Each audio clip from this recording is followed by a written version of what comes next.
Hello, and welcome to The Work, a show where I talk to professors about what they're doing when they're not talking to students.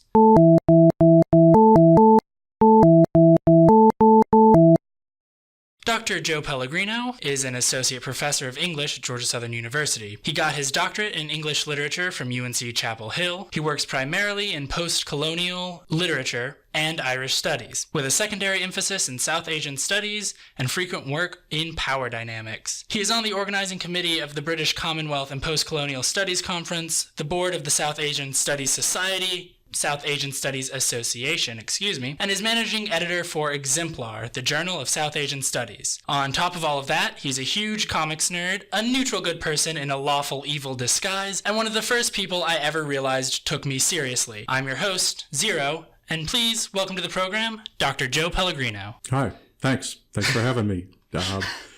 Zero, I guess that's the name you're going by? That's right. I was actually just talking about this to another professor earlier. I go by Zero on the radio, and the other day I logged into our radio station's social media and realized that one of the people we already follow is a DJ named DJ Zero. DJ Zero. In Statesboro. Seriously? In Statesboro? In Statesboro, there is another DJ Zero. So we have more than a little overlap. Zed, you go by? I go by Z, sometimes, but we'll just roll with it. Okay. This is the first episode of a show that I am calling The Work. Like I said, I talk to professors about what they're doing when they're not talking to students, which is pretty broad. Very. It covers a lot, but I try not to, say this in a way that makes it sound like I think all professors and students should be like best friends. But it seems to me that a lot of students don't understand their professors beyond this person at the front of the room who talks to me for an hour and 15 minutes and occasionally hands back a graded assignment. But Z, that person you see in the front of the classroom isn't a person at all. I mean, that's a persona. Oh, yeah, that's right. The neutral good person in a lawful evil disguise. See, and I like that description. I think I'd rather be a lawful evil person in a neutral good disguise. And so I'm aspiring towards that. But seriously, like tomorrow I'll go into class and I'll tell students, not tomorrow, Thursday, I'll go in and talk about the creation of a persona. Because we happen to be studying Swift's A Modest Proposal, and it works really well for that because all the stuff that's in Modest Proposal isn't really what Swift thinks. Right. He creates this persona, and the students don't get that initially. They're shocked by that. What? He wants to eat babies? He wants to do things like that? But I feel like I tell them that every professor puts on a persona, right? That's all performative space there in the front of the classroom. Doesn't matter where we are, right? We may let pieces of ourselves out, and it certainly informs what we do there, but that is a construct. Right? That is not a real person up there. You're far more real sitting in your seats than we are up there. See, it's interesting that you say that because I was just about to say I am a totally different person sitting in my seat than I am outside of the classroom as well.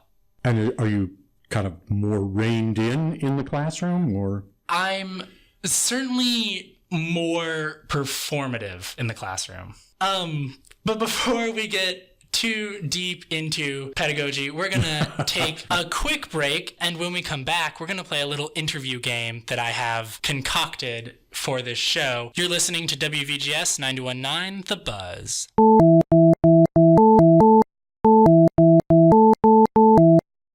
We are back on WVGS 91.9 The Buzz. I am Zero here with Dr. Joe Pellegrino, professor of English here at Georgia Southern University. And we're going to play a little bit of an interview game. Okay. So this game is called Parts of Speech.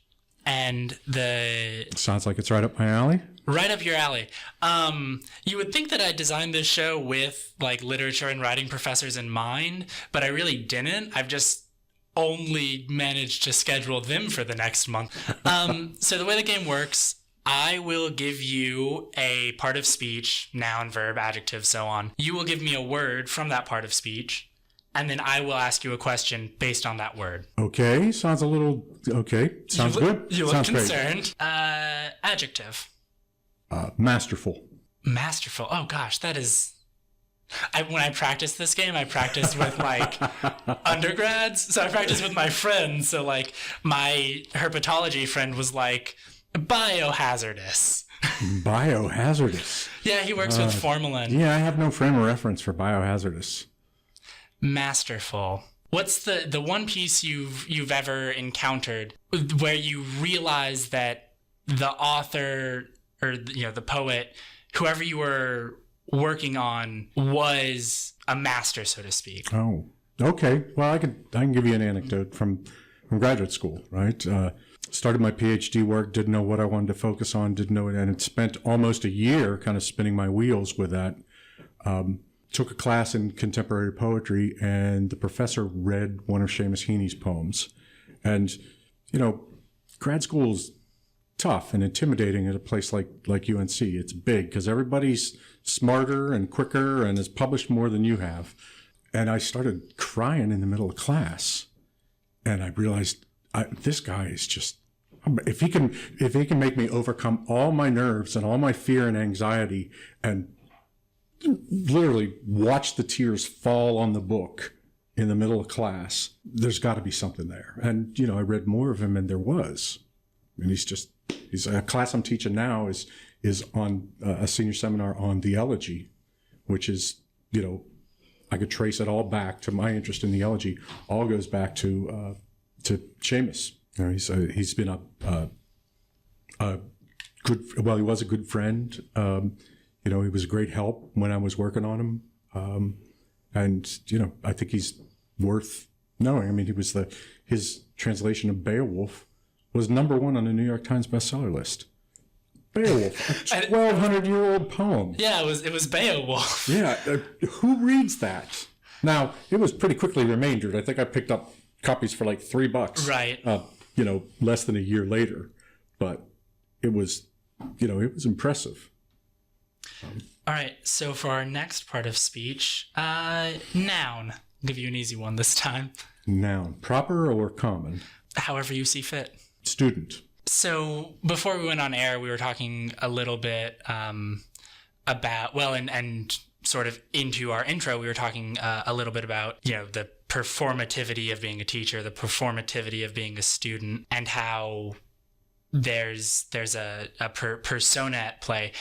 Have you ever had a student where you could tell, for better or for worse, that when they came to class, they were just their authentic self, so to speak? Oh, yeah. I mean, I think lots of students come to class, and it usually happens in a smaller class rather than a larger class, and they just, this is, I don't want to say it's therapy, but it's just reading whatever we're reading at the time gives them the allowance to just kind of expose themselves. And I think that's a really, again, it's a daring thing to do, because we've all got our armor on. We've all got, the public and professional faces, the prepare a face for the faces that you meet, right? As Eliot says.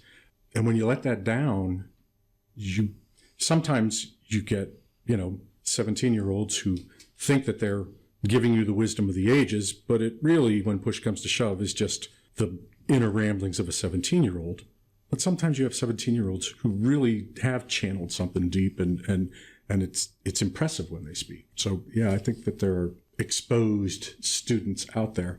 I think lots of other students roll their eyes at that. And standing in front of the classroom, I'm in the position to see how other students respond to someone else talking, which other students don't get to see. You don't get to see everybody's response. And so that there's a real tightrope to walk there, because you've got students who are, yes, you may want to go on and talk about, how this affected you or how this poem moved you when your dog got sick or something. The rest of the class, I got to be responsible for them too. And I've got to see that, if they're rolling their eyes, I can't lose them for the rest of the class period as well. Is there, as a bit of a follow-up, is there sort of do you have a go-to way to try and re-engage students, or do you sort of just know when a class is lost and just kind of cut your losses and come back, Thursday and try again?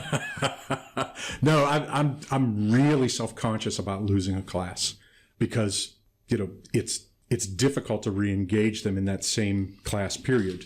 And the way it ends up going, for me at least, is that I'm constantly thinking, 2 steps ahead of what I'm saying, and anticipating responses or anticipating reactions, and self-censoring on things that I think might lose them or might throw them off, or if one student starts to dominate, thinking of gentle ways to bring them back. And what I try to do is start gently and then progress further and further and get until, some students just don't take the hint. And you have to say, well, there are 20 other students in this class and they all need to learn something too. You can't just do talk therapy here. For our third part of a speech, verb.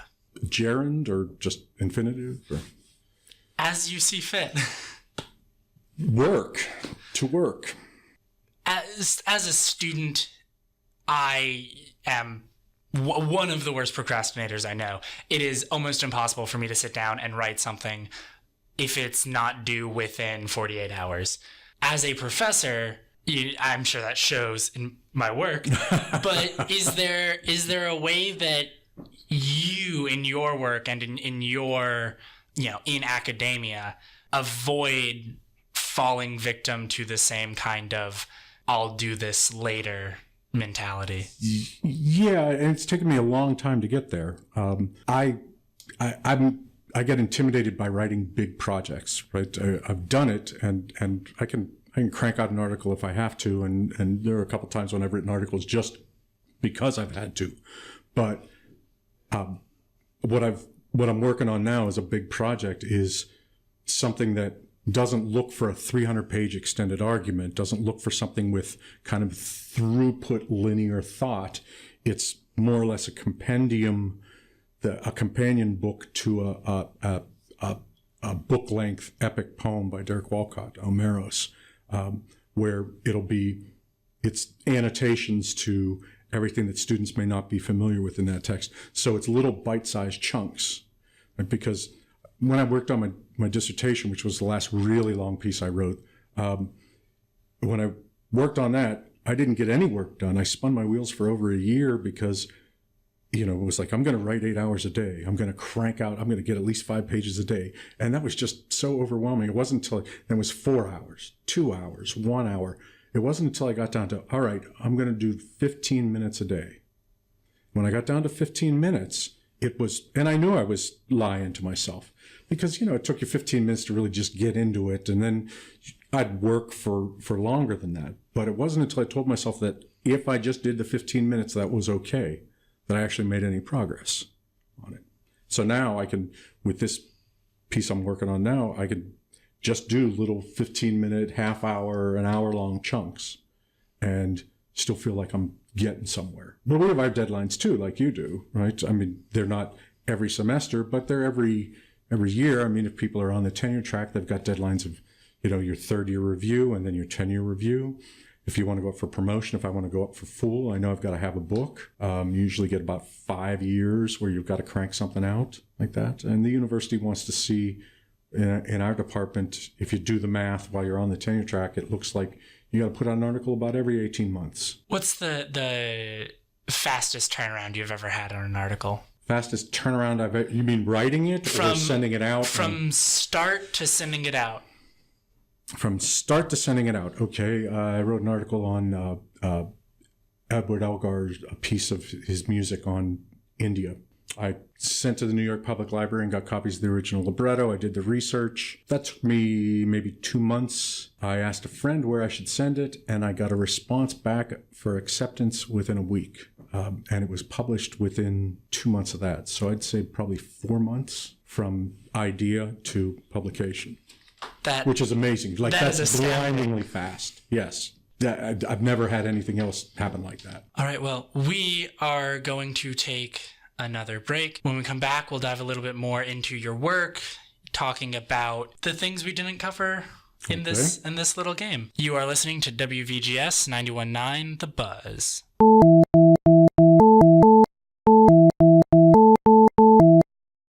We are back here on The Work with Dr. Joe Pellegrino, and now we get into the part where I have some questions I have prepared for you, where we'll talk a little bit more about some of the subjects that we got into earlier, the pedagogy, the Seamus Heaney, and the elegy. But to start with, you, having taken your world history or world literature course, one of the pieces you start with is Jonathan Swift's A Modest Proposal. Yeah. I guess the lesson you teach with this is about the persona, and how Jonathan Swift really isn't suggesting we eat babies. But then you also talk about how being a professor is a persona, and Sure. and all of this performativity in the classroom, I guess. Do you feel like, you know, you're leading with Swift and personas? Are you worried that you're giving up the game a little bit? No, but I like to lead with Swift because part of it is, here's a peek into the behind the scenes, right? Instead of just being a consumer of what gets spoken in class, what goes on in class, you're actually a participant in it because your reactions make me act differently your reactions as a student.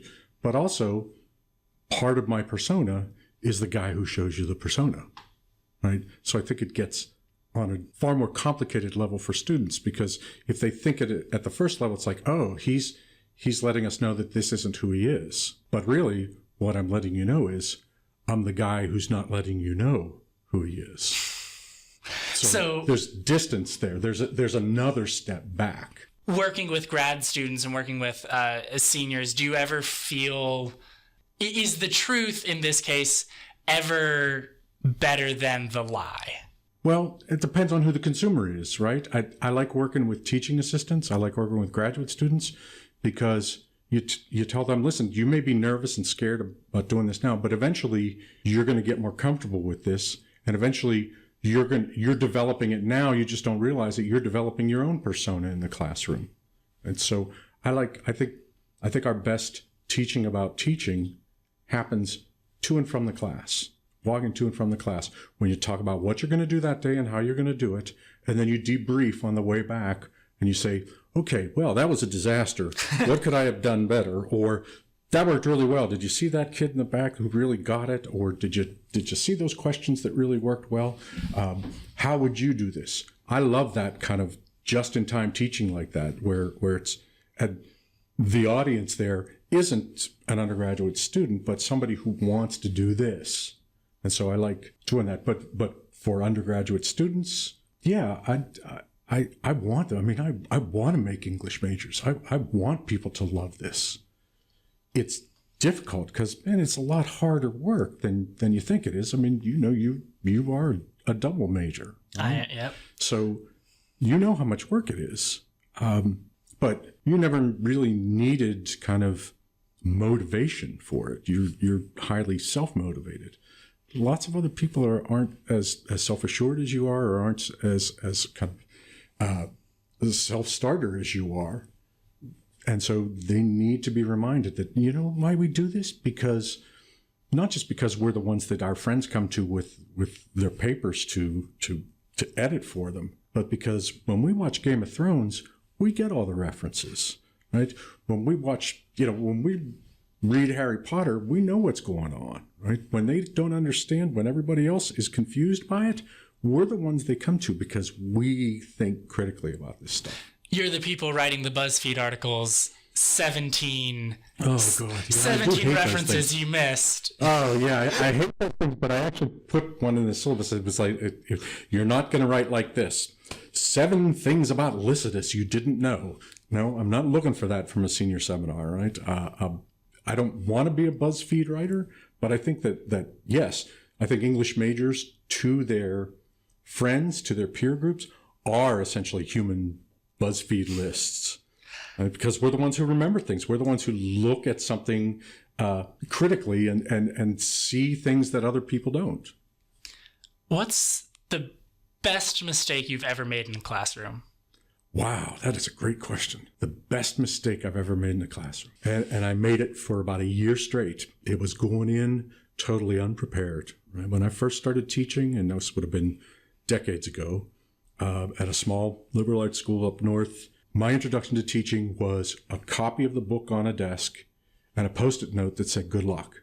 And that was it. And so I did what we all do when we first learn things, right? You imitate what you've seen being done. Well, what I saw were professors who stood up there and talked more or less off the top of their heads for an hour about whatever we were reading that day. What I didn't see was the 40 hours of work that went behind that to do the research to let them do that. And so I tried to imitate that hour of talking, and I was miserable. I was defensive. I was just flat out wrong 50 times at least. But I was defensive about being wrong even because I didn't know any better. And then it wasn't until after getting at least a year under my belt, I realized, wow, there's so much prep behind this. And the persona, the performativity of it is to make it look like you're just thinking of it, to make it look like it's extemporaneous. Right? And granted, you could do that with tangential things or metaphors that you're using in the classroom or things like that, or examples that you use. But the fundamental core is where you're doing all your research for this, right? What does this text mean, and what does it mean for us, right, as a group?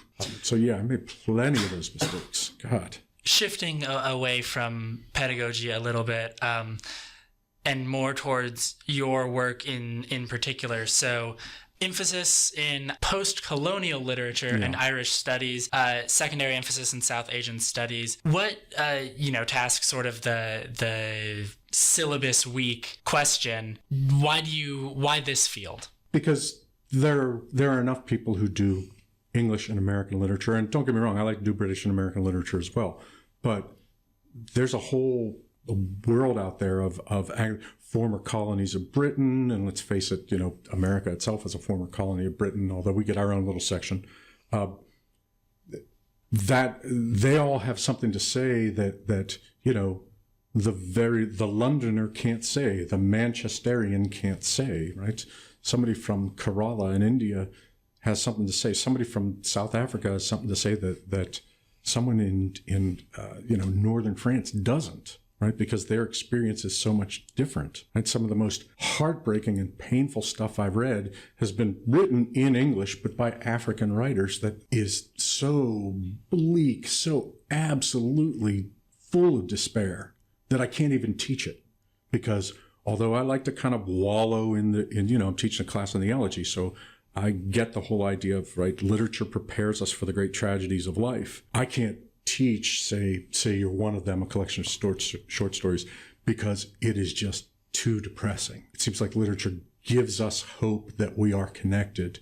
And this guy, a brilliant writer, is talking about stuff that says, no, we are all totally disconnected and nobody cares. It's just so bleak. Looking at post-colonial literature, are you drawn to this idea of separation, or do you think there's something in it about overcoming those separations, or is it just these are voices that most people haven't heard that draws you? Well, I think part of it is on a philosophical level. I think there's this idea of coming together in uniqueness, and that sounds so either hokey or paradoxical depending on your take. But the idea that yes, those Indian voices say something, and those Russian voices say something else, and that Latin American voice says something, a third thing. But the idea that there are common threads throughout all of them, right? That, as a philosophy major when I was an undergrad, right, we had to take courses in philosophy of sex, death, God, and aesthetics. Those are the four big things, right? My very first fiction professor said, sex, death, God, toilet. Said, all literature is about those things, right? All good literature. I don't teach a lot of the toilet stuff, but sex, death, and God, yeah. Those are common threads that unite everybody. And there are as many perspectives on them as there are humans. And I think that post-colonial came along at a time when media itself and kind of international media awareness was exploding. And so you got to hear voices that may have only been regional or very narrow casted for generations suddenly blow up, and we're all reading them, right? I'd say roughly, that probably starts in the 60s and 70s and gets huge by the 80s and 90s. Do you think that there's any particular author or movement that sort of you can point to and say, this is when post-colonial, this is the person who led to the creation of post-colonial literature as an academic discipline? Oh, as an academic discipline? Yeah, I mean, there are lots of people that lots of kind of secondary authors that look to that idea. But if you're Australian and you're writing in English, is that English literature? If you're South African and writing in English, is that English literature? If you're questioning those things, get really kind of complicated. And when I was coming up in the 90s, that was the rising tide of post-colonial studies when I was working on my doctorate. And what I saw was, both a kind of a career move and also a move with my interests, right? Lots of post-colonial theorists won't teach Irish literature. They say, we can't consider the Irish post-colonial, even though they are England's oldest and closest colony, right? They won't teach it because they say the Irish were complicit in colonizing other places. Fair enough, right? And I understand that point of view. But boy, when you think about post-colonial literature as looking at the power of the oppressor over the oppressed and how the oppressed fights against that power, then Irish literature is right dead center in the middle of that. And so I knew that career marketing wise, get your degree in something as broad as possible and narrowcast your dissertation so that you can apply for multiple jobs, because as you know, jobs in the teaching the humanities are becoming fewer and fewer. Here at Georgia Southern, basically for every 3 retirements or someone leaving, we're lucky if we get 2 back, right? So humanities departments are shrinking as STEM keeps on growing. So do you think that there's if you were to define post-colonial studies, the focus then would be on this power dynamic and the role of oppressor and oppressed, not necessarily on looking at time periods, dates? No, I'm not a big kind of, memorization of dates kind of guy. I think in terms of general periods, right? Who knows when modernism started? I have some theories. Who knows when postmodernism or even post-colonial? I mean, we could look at Defoe in the 16th century and say that here's where post-colonial literature starts. Or people do post-colonial readings of Shakespeare. So they look backwards for that because they want to look at the power dynamic and the imposition of power, right? The power of the colonizer and self-determination. So I would say that in terms of that, post-colonial studies in general privileges the local rather than the global, right? Rather than what is imposed, right? Give the local their voice. So it becomes a question of kind of self-direction and not self-actualization, but agency, right? Give the local their own agency. And it may be good. It may be good enough that everybody in the world wants to read it. And I think of Arundhati Roy's The God of Small Things, right? Her first novel, an Indian woman, wins the Booker Prize, which is kind of the English equivalent of the Nobel Prize. Her first thing she'd ever written, big, scandalous, caused great, but one of the most fantastic novels I teach. It's just a great text. And the reason why I think of her is that was 12 years ago, maybe 14 years ago, she came out with that text. She just published her second novel less than 2 months ago. And it's sitting on my nightstand, haven't cracked it yet, but I'm hoping it's half as good as this text. But that text, she's Indian, that text could only take place in southern India. It couldn't even take place in northern India. Right? It's not Carnatic. It's really so specific. And that's all new to me, right? Look at me. I'm the living embodiment of white middle-class male privilege, right? I do not know what it's like to live as a subaltern in southern India, but I want to learn. And so that's what brings me to the texts. To pivot a little bit and focus on the kind of Irish studies aspect, and specifically Seamus Heaney, in doing research for this show, I saw you actually credited with originating the phrase proleptic elegy. Yeah, proleptic elegy. And actually, I published it. My George Lansing is the guy who told me that phrase when I told him I was looking for a way to describe writing an elegy about a living person. He said, proleptic elegy, and sure enough, I was writing an article on it, and so I was the first to publish that, but George actually came up with the term. This idea of the proleptic elegy and Seamus Heaney in general as kind of, as you mentioned earlier, a master of poems of mortal loss and consolation. Do you think that there's something uniquely Irish or uniquely post-colonial about the ability to look at your father and write about losing him even while he's still alive? I don't know if it's uniquely I wouldn't say it's uniquely post-colonial. It may be Irish in that kind of bad stereotype generalization we have of the Irish as kind of melancholy drunks kind of thing, right? But I think Seamus especially is able to take those old forms and write about the things that concerns him. So it's always this kind of nostalgic looking back, but there can be a nostalgic looking forward, right? This idea that he writes in this tone that is, Gustav Muller calls it the golden haze of memory.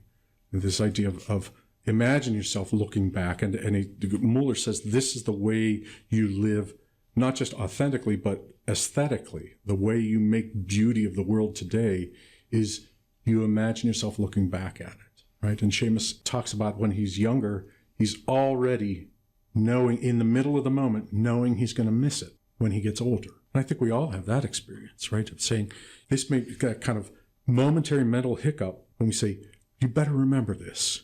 You better take one last look, because this is not going to last forever. And that makes it somehow more precious, recognizing that it's not going to last forever. And I think that's kind of one of the fundamentally overwhelming things about literature, is that it causes us to take stock of those moments and to burnish them, to polish them up, to bronze them so that we can carry them with us. Do you think, thinking about yourself, remembering and knowing you'll miss something, it's almost the anti-YOLO to an extent. Yeah. Do you think there's something to be said for that kind of elegiac worldview that can do more good than harm, or more harm than good?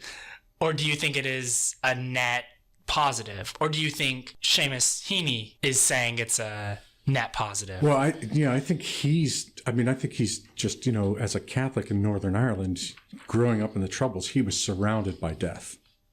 And so he wants to write about that, right? Because he wants to write about what's going on around him. He wants to write about the Troubles, he wants to write about political insurrection and about terrorist organizations and, dead bodies and family members who die or who are victims of this sectarian violence. He writes what he sees, and he writes what's in his memory. And I think that works really well for him. His notion, the first time we spoke, when I was introduced to him, George introduced me and said, "This is Joe Pellegrino. He's working on the elegiac Heaney." And Seamus said, "The elegiac Heaney? There's nothing else." I'm like, oh my God, this is the ultimate confirmation of what I'm doing here, because the guy just wants to write about that longing and loss, and yet consolation in knowing that, tomorrow the wood's green and pasture's new, right? I could get hit by a truck tonight, and guess what'll happen to my class on Thursday? Someone else will be standing in front of it, teaching it. Wood's green and pasture. Life is going to go on. It is not going to stop. Doing your work on someone who was still alive at the time, as you just said, you met Seamus Heaney while you were doing work on him. Is there a different mindset, or I want to avoid the phrase ethical code? Well, yeah. I mean, use the term ethical code. Yes, I think there is. For myself, I wouldn't have worked on the guy unless I loved his work. So, yeah, I may have had things to say that maybe he didn't want said, but nevertheless, he helped me a great deal. I mean, we met many times. We communicated through email. I was really lucky to have him make comments on stuff that I had been writing about his work, stuff that I had been talking about kind of looking at his corpus as a whole and saying, here are the trends I see, whereas he's thinking about individual poems and volumes and wasn't thinking about big picture-y stuff like I was, because he's a poet. Did he ever just tell you were wrong? No. He told me a couple times that he hadn't thought of that, right? Because he was always very cagey about meaning in his text, right? He never said, well, I didn't mean that. He would say, well, I hadn't thought of that. And I came to realize that meant he really didn't mean that. You know, it's that trap of being the modern or postmodern writer. It doesn't matter what you mean. What matters are the words on the page. You're a firm believer in the death of the author, then? Well, yeah, yes and no. Basically, I'd say that I use that argument when it helps me. You know, I'll admit that I'm very self-serving about that. If it helps me, yes, the author is dead. When I need some sense of intentionality, I'll try to find it. Working in literature isn't about just figuring out what the author meant. It's about figuring out what that text means for you on the other extreme, and it's about convincing readers to read that text the way you do. Before we go, so this whole show, it's called The Work because of an inscription you have from Seamus Heaney. Mm-hmm. You have a book of his poems, right? And in it, he has written, thanks for your work on the work. And I'm not a big autograph collector or anything like that. He was given an honorary degree the year after he won the Nobel, and I was finishing up my doctorate. So he actually gave me my degree, right? Just like, who gets that? I was just so lucky that this happens, right? And, my dad was really sick at the time, and he wanted to show up for this graduation. And so I kind of gave up a lot of time with Seamus so I could spend it with my father. And I think he got that. And so, after that, we were in touch a few times, but then, he had a stroke in 2010. And so we certainly fell out of touch after that. He was, let me say this tangentially, I can't express how honored I am that you call this show The Work because of that. That I like the fact that that's very subtle. It's not in some big grand book or anything like that. It's just in this little thin paperback that, you and I and the three people listening now know about, right? It's just like, that's like a little secret thing that Seamus says, thanks for your right, because he thinks of it as the work, and he knows that reading and interpreting him is work. To be honest, it's joyful work, but it's work nonetheless. That is just about all we have time for. We have a little special segment. Our radio listeners will get to appreciate this now. Podcast listeners, you'll have to look this up on, your streaming service of choice. But I've asked you to recommend a song to wrap up the show. And so... Which one did you get? I ended up getting Rocky Ground by Bruce Springsteen. Cool. Dr. Joe Pellegrino, thanks for your work. Thank you. On The Work. And listeners, we now take you to Rocky Ground by Bruce Springsteen. You're listening to WVGS 91.9 The Buzz.